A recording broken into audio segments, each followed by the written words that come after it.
Vous êtes-vous déjà senti dépassé? Les problèmes s'accumulent, le stress augmente, le boss nous tombe sur les nerfs, on a des problèmes d'argent, les enfants crient à la maison. Je sais ce qu'on va faire. On va s'acheter un billet d'avion, on prend notre passeport, puis on s'en va dans le sud.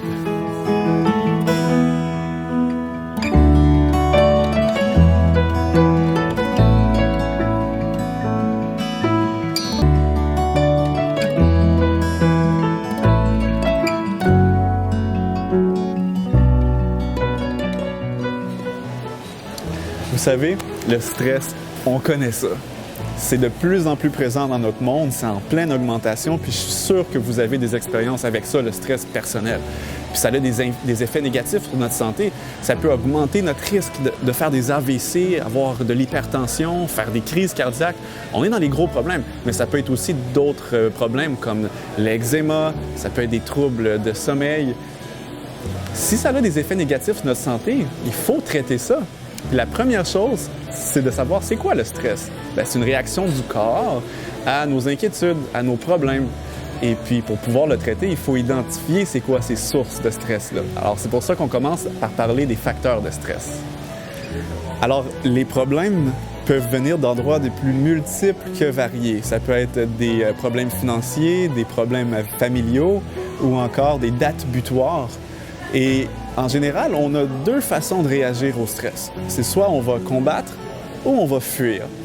Et là, moi, dans l'exemple que je vous ai donné, et puis c'est souvent ça qu'on fait, on décide de fuir, prendre un avion et s'en aller là où on va avoir la paix. Mais le problème, c'est quand on revient, le stress puis les problèmes sont juste là où on les avait laissés.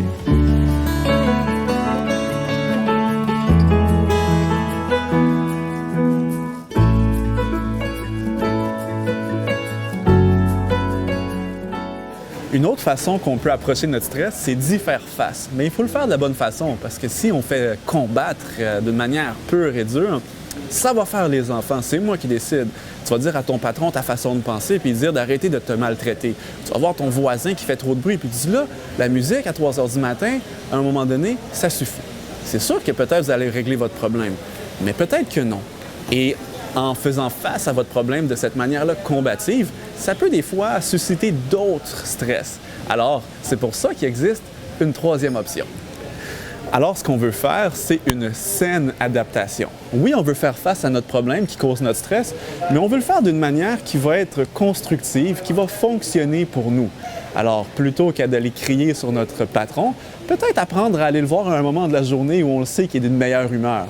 Et les enfants, avant de ne plus pouvoir les soutenir, les supporter, c'est d'aller peut-être prendre une marche et pour avoir un peu l'énergie capable d'endurer un peu tous les éclats que ça peut avoir une vie familiale. Et croyez-moi, j'en sais quelque chose.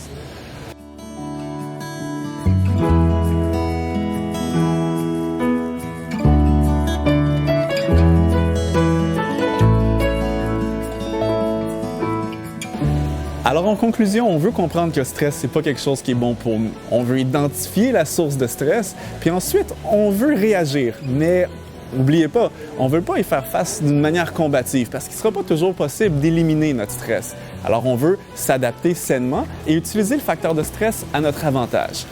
Et la dernière chose, fuir, ça va pas vraiment régler notre problème. Parce qu'il y a toutes sortes de façons de fuir. C'est pas juste s'en aller en avion. On peut parfois fuir en se plongeant dans le divertissement ou en consommant de l'alcool ou que ce soit n'importe quelle autre façon. Mais c'est quand même correct à l'occasion de s'en aller et puis de relaxer. Donc, je vais quand même aller profiter de mon voyage si ça vous fait rien.